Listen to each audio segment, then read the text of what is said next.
Good morning, ladies and gentlemen. Welcome to this webinar co-sponsored by the Center for the United States and Mexico at Rice University, Baker Institute, and Signos Vitales. My name is Rodrigo Montes de Oca, and I am a research scholar at the Center for the United States and Mexico. Yesterday, President Biden was sworn in as the 46th President of the United States. With this, a new chapter began in the US-Mexico relationship history. The incoming Biden administration and President López Obrador's government will face enormous challenges if they want to restore North America as a region. In terms of diplomacy, there will be new ambassadors in Washington, D.C. and Mexico City. Regarding trade, the USMCA implementation and execution could raise big legal disputes between countries, especially in the energy and labor sectors.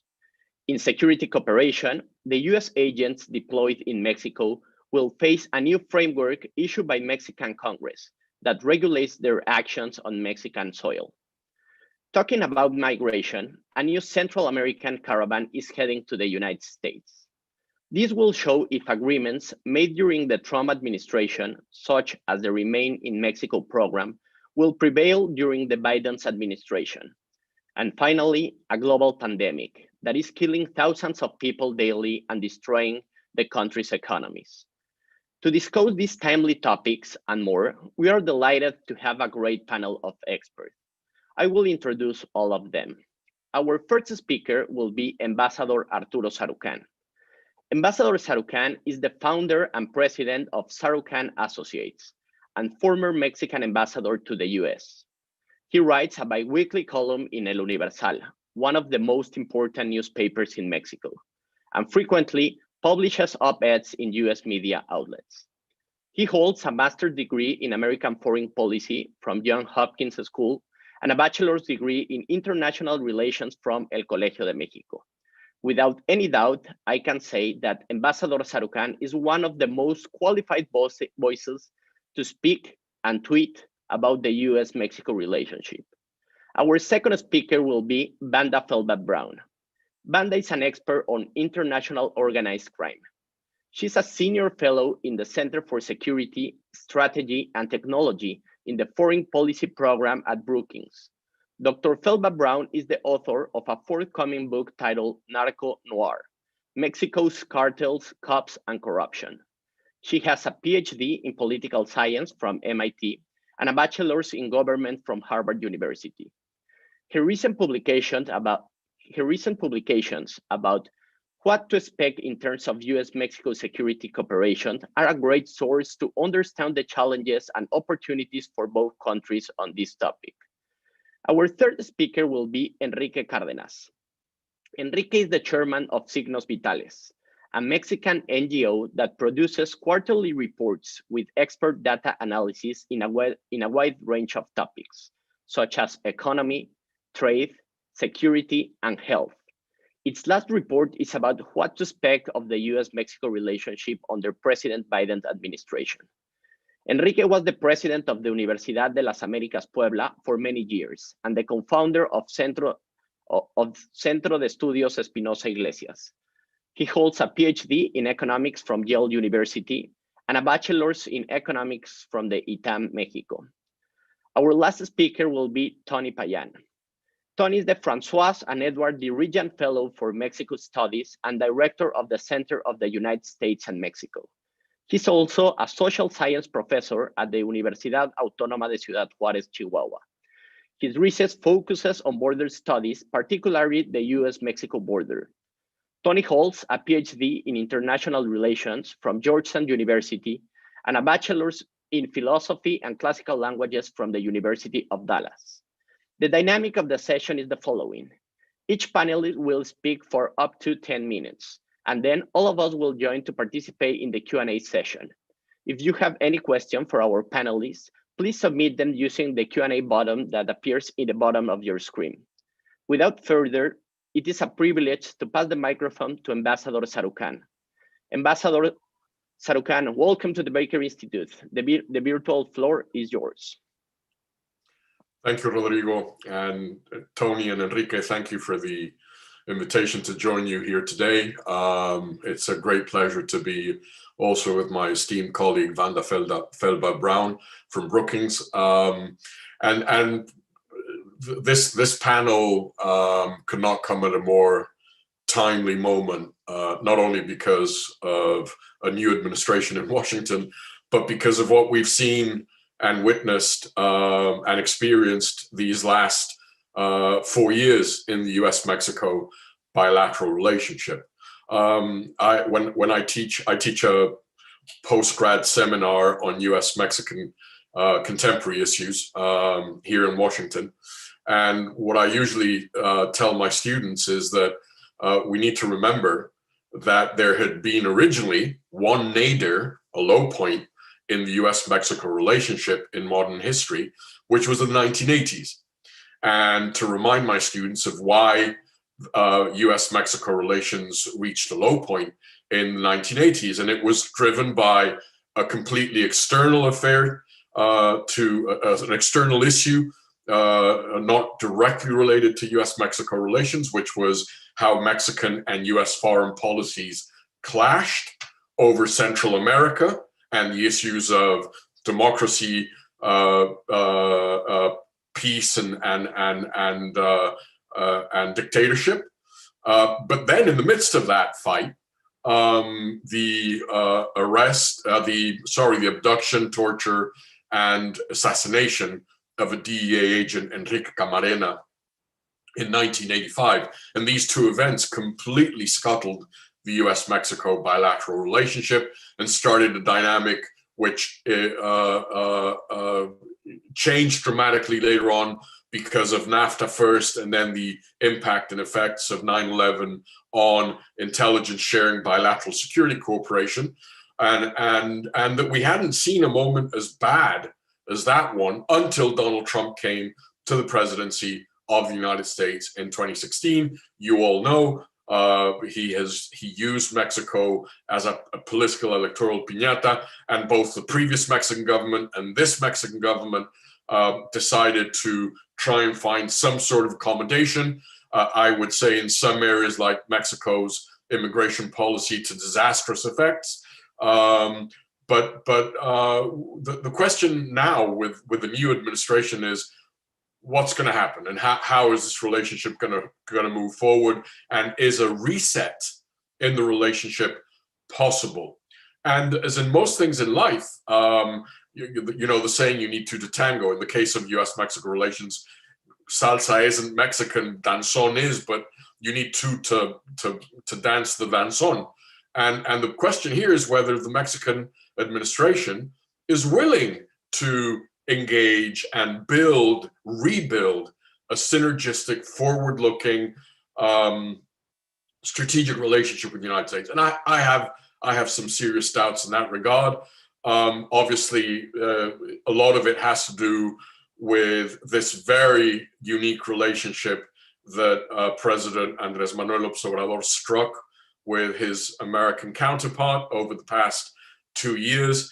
But the challenge that I think we need to understand is that what could have been explained in Washington as pragmatism in the Mexican president's approach to relations with Trump, particularly as a result of this last summer, when he ill-advisedly came up to Washington during the general campaign, when he said what he said at the Rose Garden, which was used politically and electorally by the Trump campaign to mobilize Latino and particularly Mexican-American votes to, I think, an important effect, particularly in the Rio Grande Valley of Texas, when he then decided to withhold his congratulations to President-elect Biden until after the Electoral College had deposited its votes.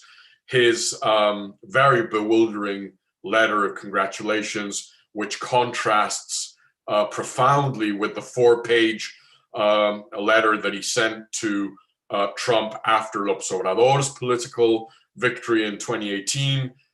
Then his decision to extend the offer of political asylum to Julian Assange, the man that single-handedly hacked the Democratic campaign in 2016.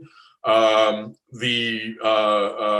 impact of the law of the bill to reform the central bank, the new regs on how to engage and collaborate and cooperate with US agencies, the way the Mexican government has played its cards by revealing documents regarding the Cienfuegos case.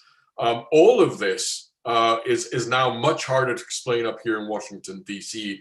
as mere pragmatism. And so, having said all of this, I am convinced that Joe Biden, who knows the relationship extremely well, who knows Mexico well. I always say that Biden has been present at the creation of every single pivotal moment in the modernization of US-Mexico ties since the days of NAFTA, the financial rescue package in 1994, the elimination of the unilateral drug certification process, which Mexico suffered every March of every year, his role in building up the edifice of national security, intelligence, and law enforcement collaboration after 9/11 with the Merida initiative, his role as vice president in engaging with those first moments of Central American transmigration through Mexico. This is a guy. The transition from one-party rule in Mexico to multi-party rule in 2000. Joe Biden has been there and seen it all, and has been engaged in the bilateral relationship as probably no other U.S. living or active politician in the United States today is. So he knows the relationship extremely well. I don't think he walked into the Oval Office yesterday carrying a grudge. He will seek to very quickly send signals of re-engagement with Mexico, of returning to some level of normalcy in the relationship, of the role that the different agencies and interagency processes play in the relationship. But we have to say this, that there is a degree of anger, of bewilderment in key members of his team and now of his cabinet and sub-cabinet. There is bewilderment on Capitol Hill with the Democratic Party, both in the Senate and in the House, as to how Mexico has engaged with the Biden administration. And at the end of the day, there is a question which one must ask, which is whether López Obrador, either because of his own take on the Democratic Party and what he probably feels is the lack of support of Democrats to his failed bids in 2006 and 2012, his peculiar view and his peculiar take on foreign policy, on international affairs and international relations, as to whether he is purposefully trying to create points of contention and points of conflict with the incoming US administration to either be able to deflect potential criticism, what will likely be a US administration, unlike the previous US administration that just cared about immigration and issues on the border, a US administration that will be either in public or in private talking about issues of democracy, of checks and balances in Mexico,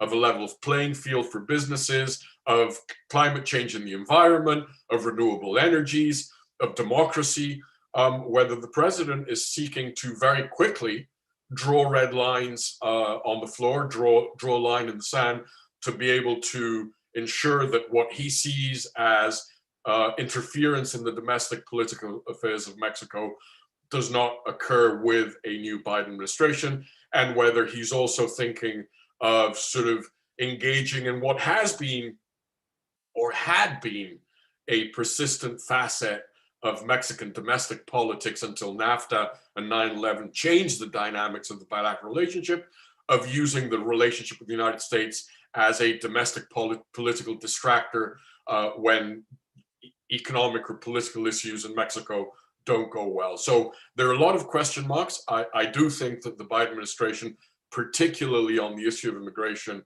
will try to very quickly create a narrative of collaboration, of engagement, of discarding the my way or the highway approach of Donald Trump towards the relationship with Mexico, of the imposition of unilateral policies that Trump foisted on Mexico these past 2 years.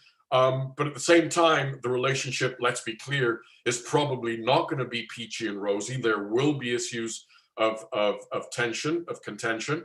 And I think that we all need to do our best to ensure that one of the best presidents to reach the White House in terms of his understanding and engagement with Mexico, even though the bandwidth, the foreign policy bandwidth in Washington, in the White House, does not mean that President Biden will be thinking of Mexico and U.S.-Mexican bilateral affairs on a 24/7 basis. We have a president in Washington, a U.S. president, who understands the relationship, who, if López Obrador is willing, can deliver on things that for López Obrador were important during his campaign, when he talked about everything from a Marshall Plan in attacking the structural causes of Central American transmigration through Mexico, and a much more constructive, mature relationship that again focuses on this key paradigm that we developed in the past 2 decades of joint responsibility as the central tenet of how Mexico and the United States engage on a host of very complex, very fluid issues in the US-Mexico bilateral relationship.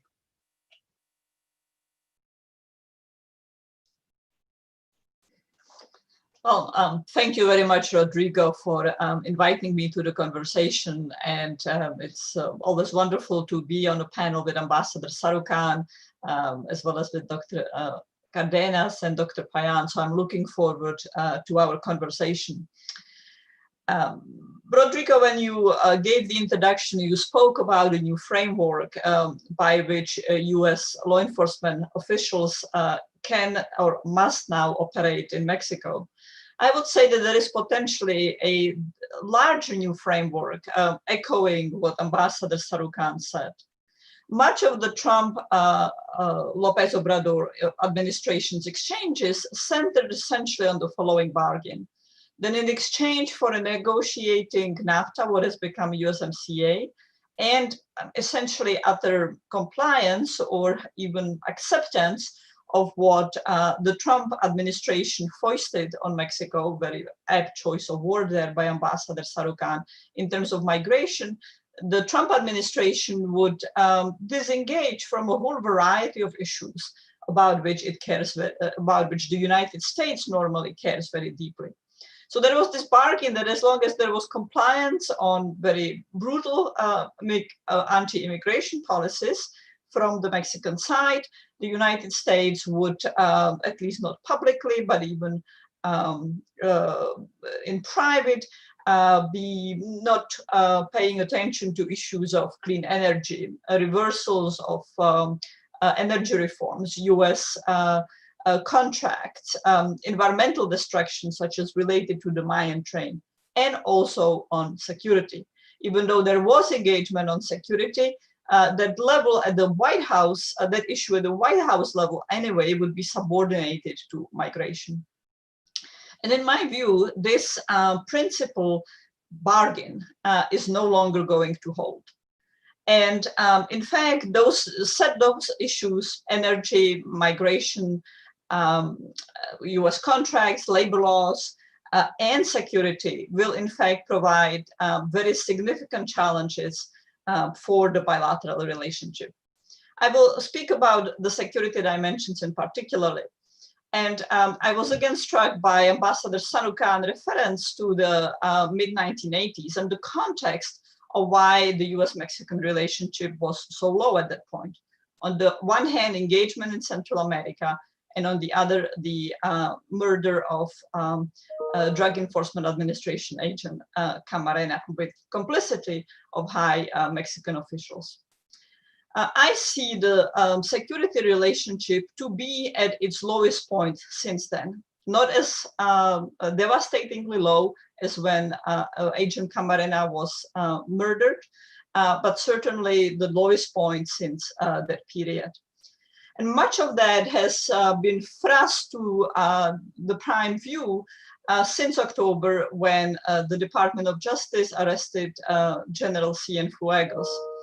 but it precedes in some ways with much less visibility that moment, even though the set of actions that have been taking place since October, since that arrest, and that are playing out still on a daily basis, even as late as yesterday, create the context of very difficult security moment, one where I think many in the United States question whether there is in fact security cooperation left, or whether Mexico now treats the United States in terms of security cooperation the way that not a neighbor, not a partner, but at best a neutral or even an antagonistic country would be treating the United States.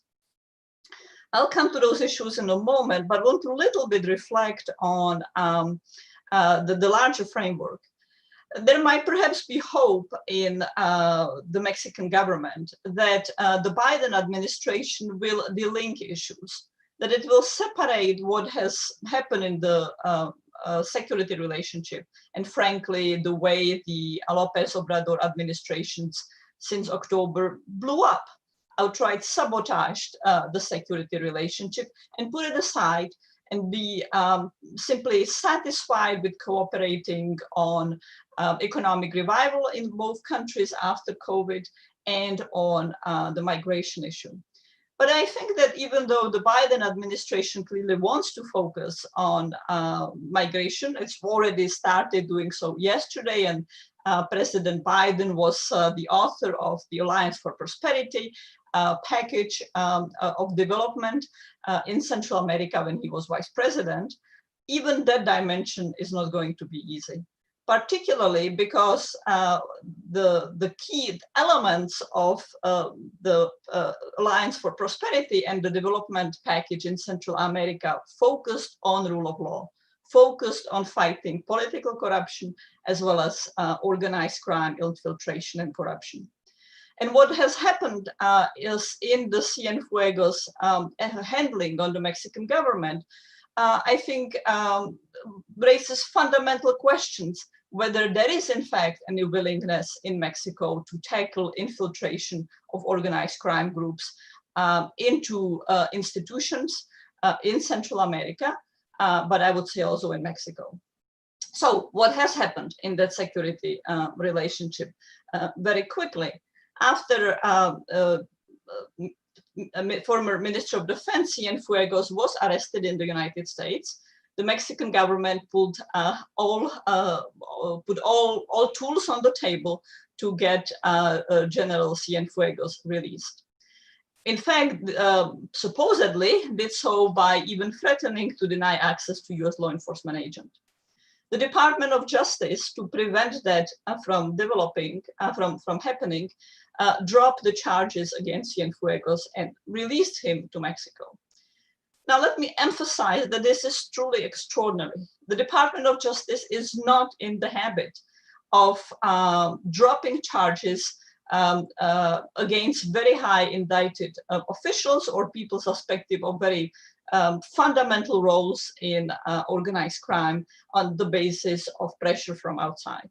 So the fact that the Justice Department agreed to this was a real break in decades of the department's approaches and behavior, and frankly, huge break in how the United States conducts its rule of law and law enforcement abroad.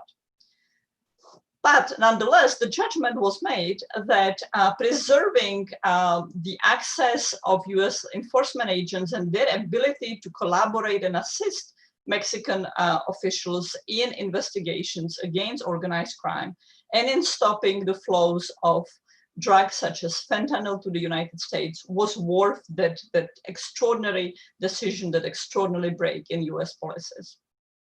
But unfortunately, the government of Mexico did not seize that opportunity and instead escalated the relationship and resorted to measures that from the US side can really be seen as deceptive of the basic bargain that was achieved, namely the foreign agent law that was subsequently passed with a strong approval and support from President López Obrador, jeopardized the access of US law enforcement agents despite the essential bargain. The restrictions that were put on how US law enforcement agents, and frankly, any agent, any official, can interact with their Mexican counterparts, for all practical purposes, gutted any meaningful operations and meaningful cooperation as they exist.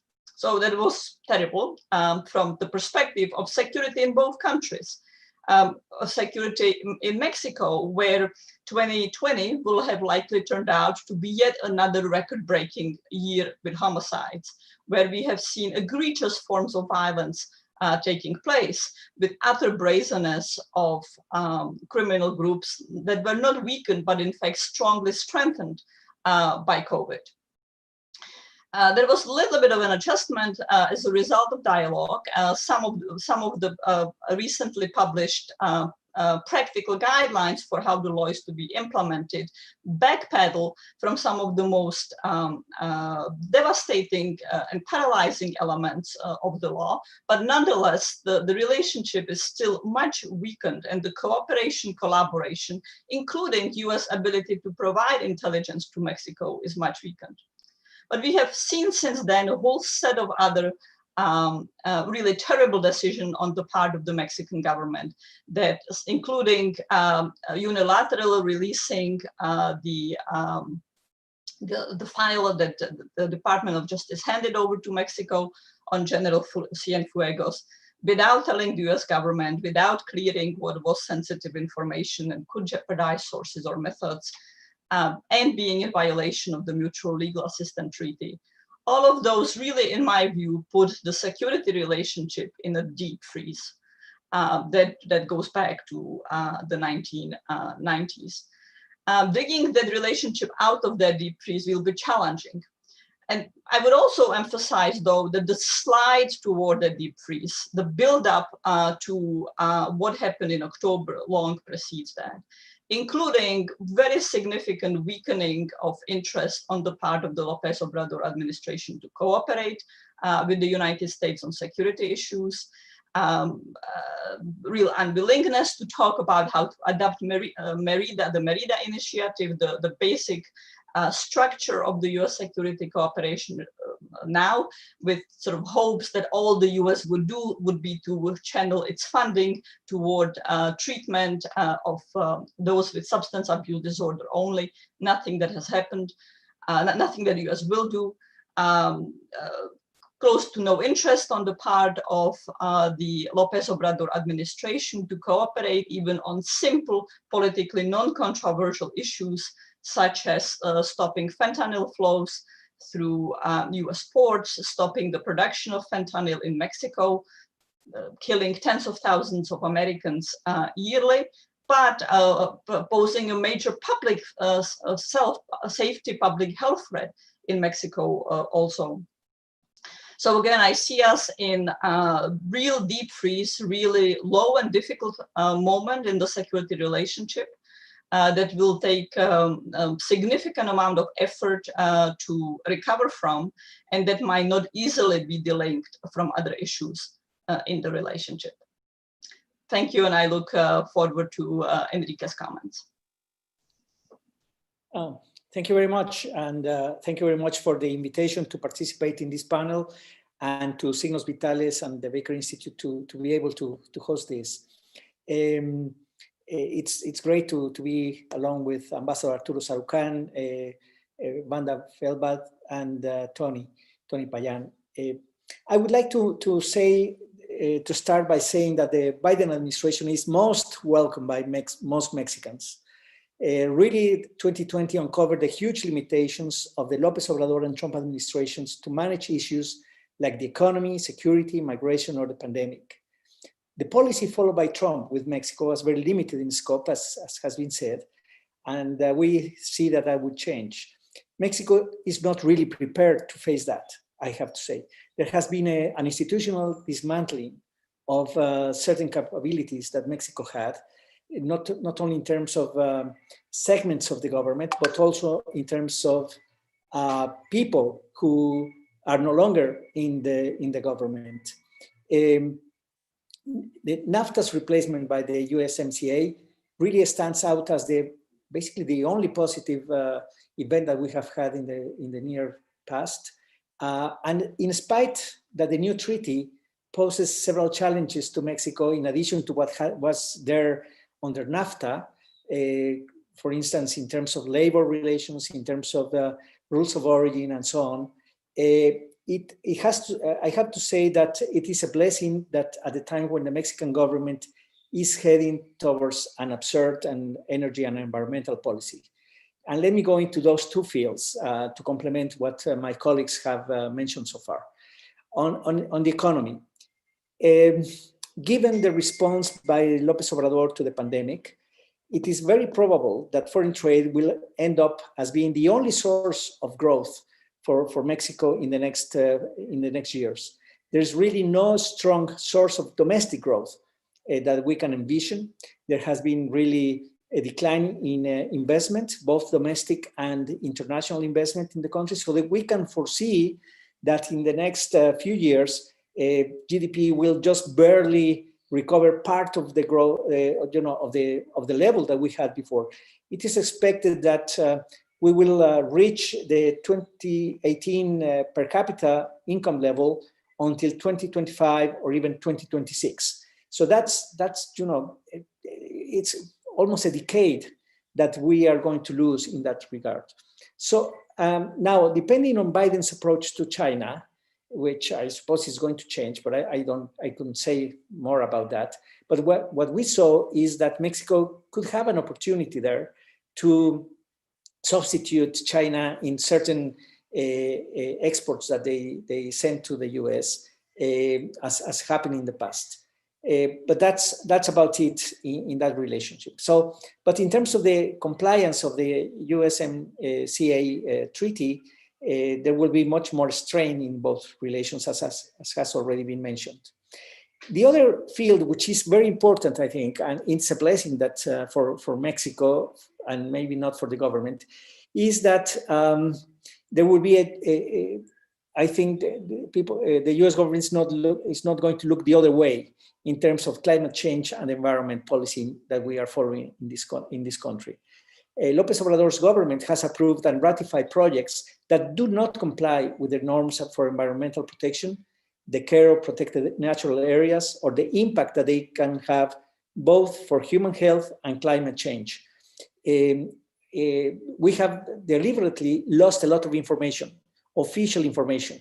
This is very important. That's why Signos Vitales was created, actually, because, for instance, in the environmental field, we have lost about 86% of the indicators that we had on the environment, of information that was produced by the government as, in the environment and climate change. We have lost that. So we are really in the shadow in that regard, but we know by the production of electricity from fossil fuels that is creating tremendous impact in the environment. So pressure from the Biden administration on climate change and environment, as well as from European Union, the European Union and other countries, will be beneficial for Mexico and a potential source of conflict with the Mexican government if it insists on its current environmental policy. So we are expecting a clash there, especially because those are the sectors which are quite close to López Obrador's idea of development. And certainly the other one is energy. The López Obrador government has in effect reversed the energy reform that was passed in 2013, which opened the Mexican energy sector. Really, it has reversed it. In fact, they have not changed the constitution, they have not changed major laws, but they have administratively, in fact, reversed it. And that has already been, creating problems with domestic and foreign companies. And for instance, the generation of electricity, as I was mentioning, with the use of exhaustive use of fossil fuels for health and environmental consequences is one. But then the violation of the current legal framework on energy is already a litigious issue. We already have a lot of litigation there, and the promises to continue to be so. So we expect to have many more legal disputes in the near future, and that perhaps can help restrain the Mexican government from going into that direction towards, completely opposite to the policy that should be following for climate change and so on. So in that sense, the coming of Biden in the US government is a blessing for Mexicans, but maybe a headache for the Mexican government. And finally, I have just to mention that in June, we have national midterm elections.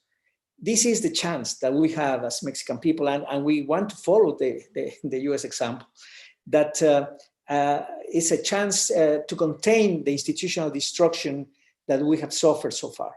If that happens, the legislative could restrict the excesses that this government has had so far, especially governing above the law.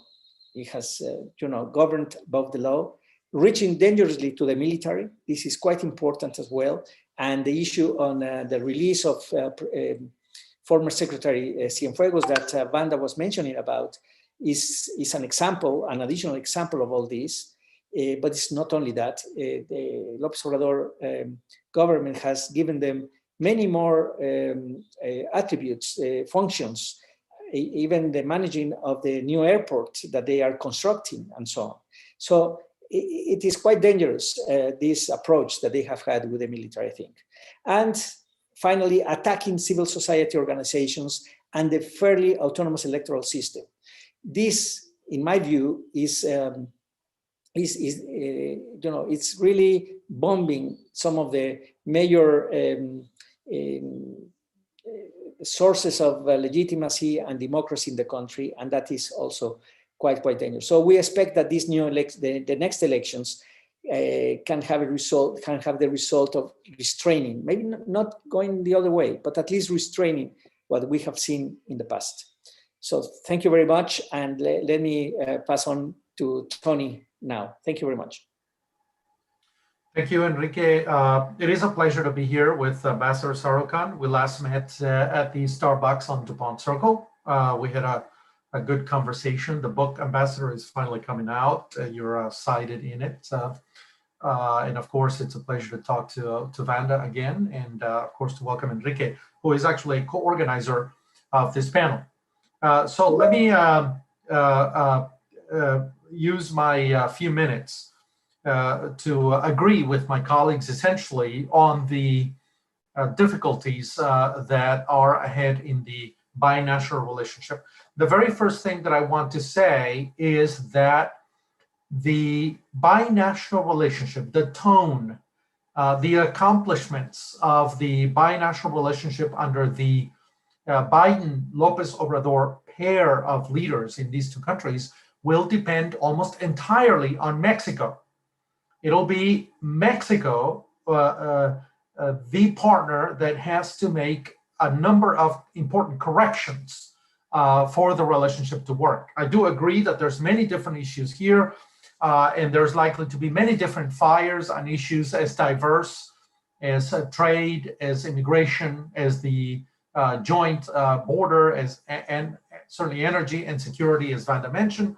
But I think that I think we have to dig a little deeper and figure out exactly where the potential for a degree of overlap, a coincidence in interests is. I think the framework will be defined by a number of elements that may tell us a little bit where we're going in the next 4 years, I guess towards the end of the Biden administration, but also the end of the López Obrador administration, or at least we hope that he will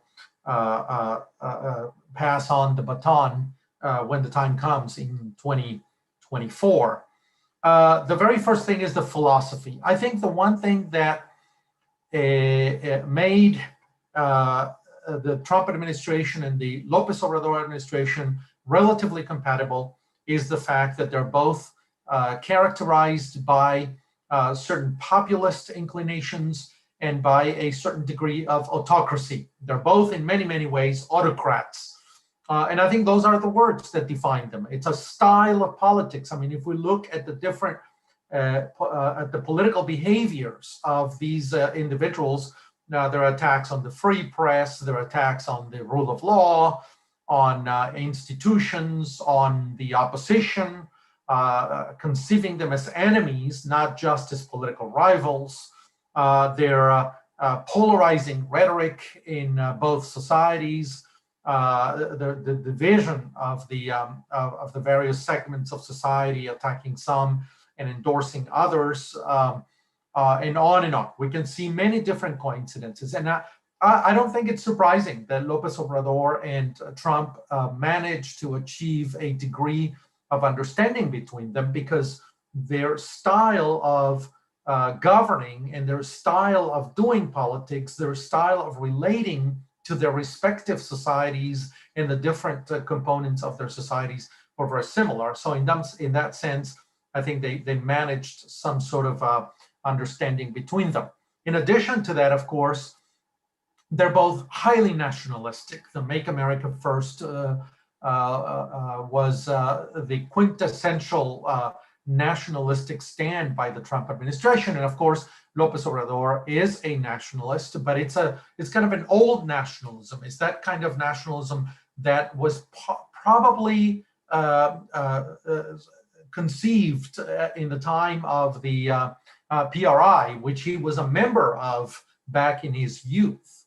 They're both anti-globalist. They're both in many ways reacting to the globalization processes that occurred in the last 2.5 decades before they took office.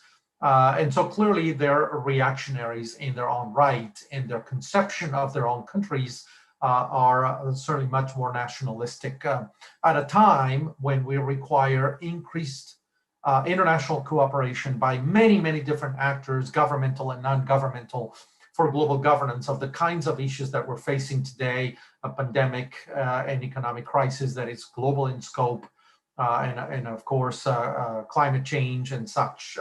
So they're going in one direction, whereas the problems and the kinds of frameworks that are required to solve those problems are going in the opposite direction. So there has to be a change in philosophy, in understanding. The Weltanschauung that Mr. López Obrador bases his understanding of public policy and governing and on has to change. And so much of what happens in the binational relationship, I think, will depend on him. The other thing is common interests. Of course, these countries have common interests, but interests are also defined. So Mr. López Obrador, for example, doesn't define a modern, high-tech, open energy sector in the interest of Mexico. So he's redefining the interest. So there has to be a conscious effort to redefine the interests of both countries and then find that intersection, that overlap in interests. And I think that overlap, that intersection in the definition of interest depends very much on how Biden defines the interests of the United States and how López Obrador defines the interests of Mexico. And I think that very often we make the mistake of thinking that interests are fixed. The reality is that interests are defined, and the overlap in interests, and therefore the ability to cooperate, depends on the definitions employed and where you locate the definitions on the graph and how much of an overlap there is. We've seen, for example, that with the NAFTA and now USMCA, there was some overlap in interests, but clearly they spoke to different conceptions of interests for each country. And so a lot of it will depend on how the López Obrador administration moves, because clearly Biden is redefining the interests of the United States as more internationalist, based on diversity, based on cooperation, based on inclusion. And those are not necessarily less nationalism, I think, not less patriotism, less nationalism. And I think that is where that intersection, the overlap among interests may become considerably smaller, and therefore the ability to reach agreements on how to pursue those interests jointly, how to cooperate on those interests may actually become reduced. The other element that I think is important to watch over the next 4 years is going to be the teams. The Biden administration has already put his team in place. We see Alejandro Mayorkas at DHS. There's going to be a lot of security issues that pertain to DHS, of course, also the Justice Department. And they're going to have a new attitude towards crime and towards homeland threats. Mexico has much to do with that on immigration, on the border, on cooperation against other international forces that may target the United States and so on. So Mexico will have to figure out how it's going to work with DHS, and somebody like Alejandro Mayorkas that we cannot forget is Cuban. And the Cuban American community has a very different conception of Hispanics and a very different attitude towards policy and towards the country than, say, Mexican Americans or Puerto Rican Americans and so on. And then, of course, we have Juan Gonzalez, also in charge of Latin American affairs at the National Security Council. That is also very important because he's Colombian. And so that may suggest that the grounds for cooperation will be based largely on the Colombian model. We're not sure. Obviously, he comes from a previous relationship with Biden, but clearly Colombia has been one country that has allowed the United States to cooperate actively in fighting organized crime and the guerrillas and on.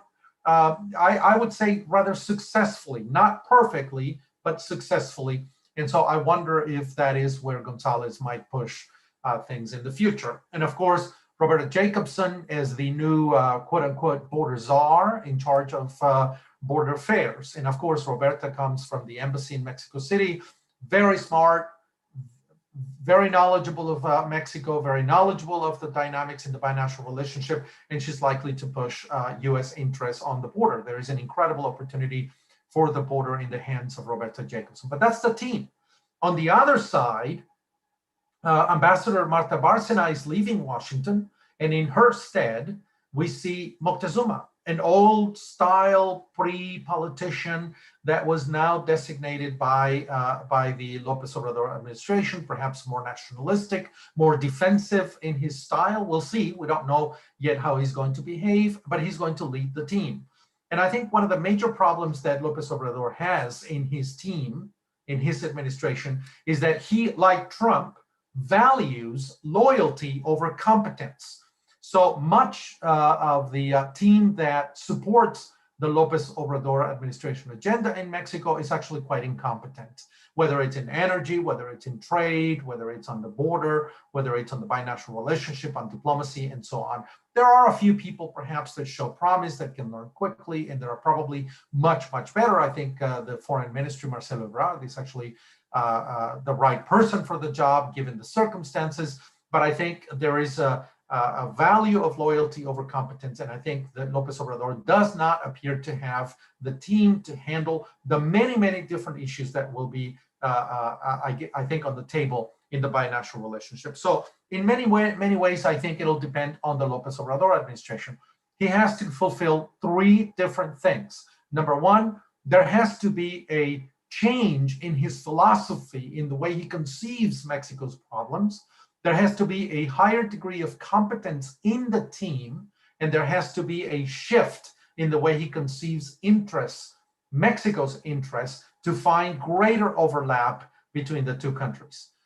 So I think, unfortunately, I don't see that the López Obrador administration and himself are very flexible. They may not move very easily to accommodate all these three changes that will be required for a more productive relationship. But that's where we are. And so I think much of it will depend on Mexico. Final comments, if I may. Mexico is wasting an incredible opportunity. Clearly, the López Obrador administration carries a certain ideological baggage with it. We see it within his political party. There are two wings. A wing that is very much allied with the old communism. They were trained in that school. They're aligned with the Forum of Sao Paulo. They like Cuba and Venezuela and, of course, Evo Morales. And they're sort of radical in that sense. And then there's a more moderate wing. And so which of these two wings within Morena will prevail over Mr. López Obrador? I'm afraid that he's a little bit more radical and less moderate at the end of the day. And so they may hold sway.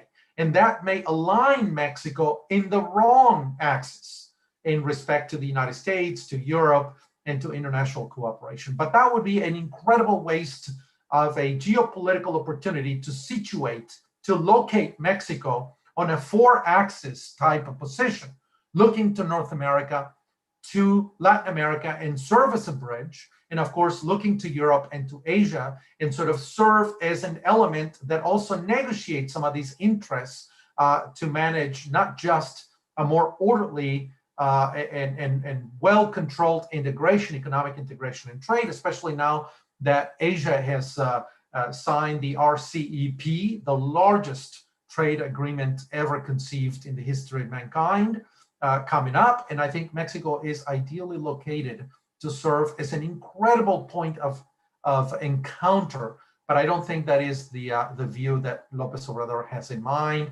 He's a more insular, autocrat mentality, and I think he will waste an incredible opportunity to lock arms with the Biden administration and truly project Mexico as an important aid in solving many of our global problems. And so that, I think, is the picture of the next 4 years. The big question hanging in the air is, will Mr. López Obrador be able to make those changes that he needs to make to move Mexico into a different position than the one he currently is? I have my doubts, but that is the question of the day. Thank you. Thank you, Tony, for your remarks. I invite all the panelists to turn on the video and the microphone. I have a question for Ambassador Sarukhan. Ambassador, as you mentioned in your yesterday's op-ed published in El Universal, the incoming Biden administration will face unprecedented challenges in a wide range of topics. The question is, do you think President Biden is the president that can bring the United States together and end the current polarization that is affecting the country? Not a lot to do with U.S.-Mexico relationship, but obviously very important because of what happens in the U.S. isn't like Las Vegas. What happens in the U.S. does not stay in the U.S. It has a profound impact for a country like Mexico. Look, I am convinced, especially after having again seen and heard Biden speak yesterday, that this is the right man for the right time. You saw it in his speech, the empathy, the simplicity, the down to earth, a man who is convinced of the importance of public service. If you saw the swearing in ceremony that he headed for his staff that is already coming in at the White House, when he said, if anyone insults, denigrates, harasses anyone on this team, I will immediately fire you because we need decency. That is the man. If anyone can heal the profound divisions, the polarization, the tribalization of US society prevalent right now, I think it's Joe Biden. And it was also interesting to see that for a politician who's always been sort of a middle of the road, centrist, moderate politician, I think you're seeing a much more ambitious public policy agenda, because I think, like in many ways, and I think this explains why in these things that are pregnant with symbolism, the portrait of Franklin Delano Roosevelt in the Oval Office in front of the Resolute desk, I think that in many ways he understands that, like FDR, taking the helm of a country that was brutally broken by the economic recession and the social impact of that he has to think big to try and heal these profound divisions that have torn away at the social contract in the United States today. So definitely, I think he is the right man at the right time. Okay, thank you very much, Ambassador. Vanda, there are a couple of questions about the Merida initiative that you mentioned in your participation. And I think they can resume it in, if you were in charge of rewriting the Merida initiative, what do you think should be its new pillars? Well, I think that the answers need to emerge out of a dialogue, which has in fact been something that has been missing over the past 2 years, where early on the López Obrador administration indicated its dissatisfaction with Merida. Fair, that is obviously right prerogative of any administration. But then when the US sought efforts to have a high-level dialogue about what kind of adjustments would be appropriate and mutually satisfying, there has been little buy-in, little responsiveness from the López Obrador administration.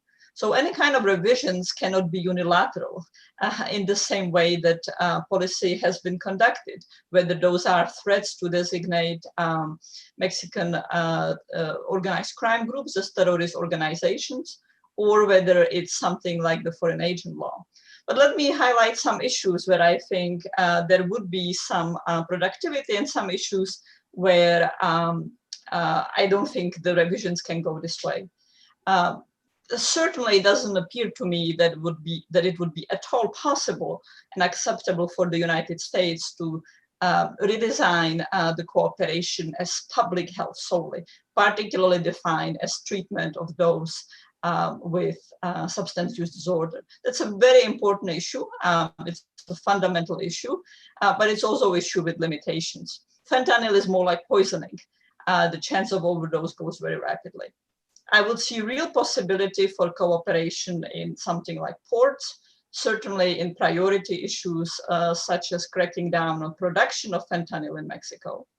But I would also hope that in order to address some of Mexico's concerns about more unilateral action, there would be opportunities to work on more special interdiction units, but this time with everyone being vetted, and getting away from the old model where top Mexican officials in the units refused to be vetted.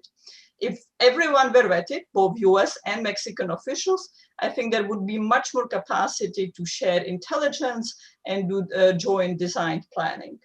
I would also hope that there could be thoughts about how to move beyond high value targeting, or how to expand the interdiction package so it doesn't solely rest on problematic high-value targeting, although it's not to say that top criminals and top corrupt officials should get away with it. I have other thoughts, but I'm mindful of time and want to have Enrique and Tony opportunities to engage as well. Ambassador, do you want to add something? Yeah, I wanted to quickly add a couple of things to this important list that Vanda has shared with us. The first one is that both countries need to move away from the paradigm that has underpinned law enforcement collaboration, and in particular the fight against organized crime, by doing two things. One is moving away from the kingpin strategy, which despite the rhetoric continues to drive policy in Mexico towards organized crime, and to move towards a harm reduction, harm mitigation paradigm where you go against the more violent groups and you focus efforts on that. And then the second issue, which is something that is very hard to move the needle on, because particularly in the US, agencies love shiny toys and trinkets. They love helicopters and drones and go fast boats, but we need to put much more effort and much more resources and manpower into combating money laundering than going after interdiction and eradication. If we can get the money out of the system, that really helps to dislocate and break the backbone of how organized crime is able to purchase weapons, corrupt, hire sicarios, etc. And then the last comment, I think it's, and I hope that what we've seen, the painful developments that we've seen in law enforcement collaboration, which we need to understand not as the disease, but as the symptom. What has happened in the Cienfuegos case is a symptom of the breakdown of trust, collaboration, and more importantly, and this is where I want to go, the Merida initiative was more than just drugs and thugs. The Merida initiative was about processes, interagency processes, and coordination on both sides of the border. What Merida initiative did was ensure that there were air traffic controllers on either side of the border, ensuring that respective US or Mexican agencies coordinated among themselves and then coordinated with one another. When I mentioned Camarena, what Camarena inaugurated was an era of US agencies conducting their own particular particular Mexican policies. Each agency had its own preferred interlocutors in Mexico. They ran their own separate, disparate policies. What Merida did, Merida was a straitjacket that forced everyone to go through one single system of collaboration, exchange, ensuring that we weren't duplicating resources and equipment. And as the Peña Nieto administration first, and then the López Obrador administration broke down Merida, and then Trump, who ignored the interagency process in the US, that's what has led to what we're seeing. So think of Merida beyond whether it's got 20 pillars, 3 pillars, 4 pillars. Merida was about processes. Okay, thank you, Ambassador. There's a very interesting question for you, Enrique, of something that you mentioned. That is, what is your opinion about the different roles that the Mexican military is assuming in Mexico? For example, the military is building an airport. It's in charge of the COVID vaccination campaign. It looks every day the military is assuming more roles that are out of its original scope. Do you think this can be a risk for Mexico's democracy? Well, this is a tremendous risk, I think, because indeed the military are adopting more and more functions that previously were in civil power. And they entail money, they entail strategic issues, such as the vaccination, as you mentioned. And that certainly poses a big threat to democracy in the sense that it's going to take a long, long time, if at all, before we can get the military out of those functions.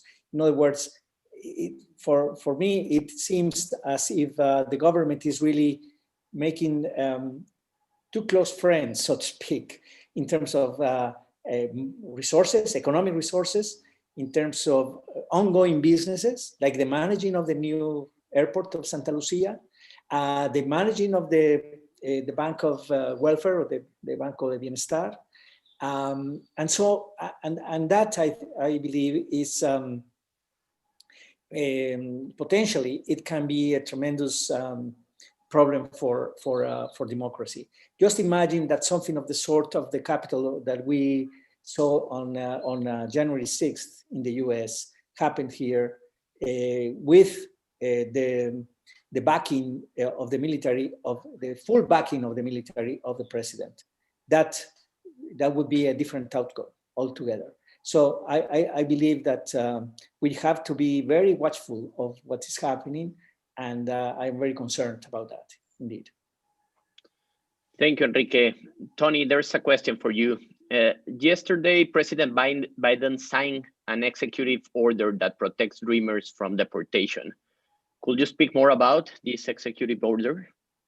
Yeah, this is a component of the agenda that is very, very dear to me, because I've spent 20 years looking at the issue of immigration in the United States and in the binational relationship. And in the last 8.5 years at the Baker Institute, pushing very aggressively, as aggressively as I can, for an immigration reform. We got close to it in 2013, 2014.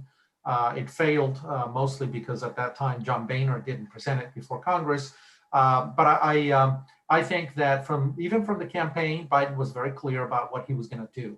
He was going to push for immigration. He was going to find a path to legalize the 10.7 million undocumented residents in the United States, including the beneficiaries of DACA and TPS.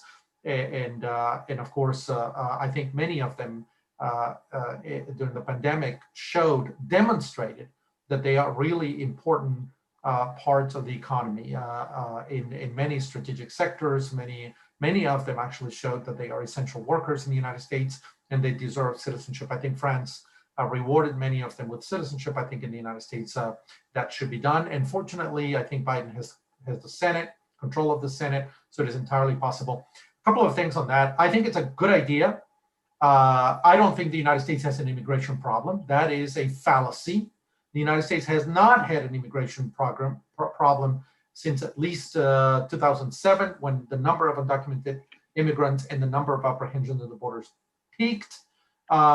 And then it's been falling and falling and falling and falling all the way to today. The spikes that we've seen in the apprehensions are really people turning themselves in, asking for asylum, people trying to breach the border is actually minimal. And of course, in 2020, immigration was restricted on many different fronts, to the point that the United States, I think, has been at its lowest point of demographic growth, 0.35%, the lowest in 120 years or so. And it is now considered an aging nation that will need to replenish itself with young people who can contribute to the economy, to the tax base, and so on. So on the contrary, I think Biden has the potential to reconceive the immigration issue, to give it a new positive face, to resolve the huge piece that was a major block, which was the undocumented, and of course to remove it as an opportunity for future populist politicians to use it politically to divide and polarize Americans. So this is a good news. It's a good opportunity here to do it quickly, do it aggressively, do it extensively, and take that off the table. Now, on the other hand, watch Mr. López Obrador get credit for immigration reform in the United States, when he, on the contrary, fully cooperated with Trump on immigration, not only by detaining immigrants on terrible conditions in Mexico, in facilities like Siglo XXI in Chiapas and other places, by deporting them summarily, by holding them for Trump at the border in Ciudad Juárez, for example, where I go teach, and so on. And now he's going to turn around and take credit and say that he's partly responsible. And I can tell you, you're going to see that he will try to take credit for it. He deserves none whatsoever. Much like Trump, I think he was kind of cruel to immigrants and trans migrants through Mexico. Perhaps necessarily so, but this is a good opportunity, good for Biden, that he's going to remove this block and move on. Thanks, Tony. Unfortunately, time is up. Thanks to all of our panelists and to all of you that watch and listen this webinar. I hope you enjoy the rest of the day. Keep safe. Thank you. Thank you. Thank you, everyone. Bye-bye.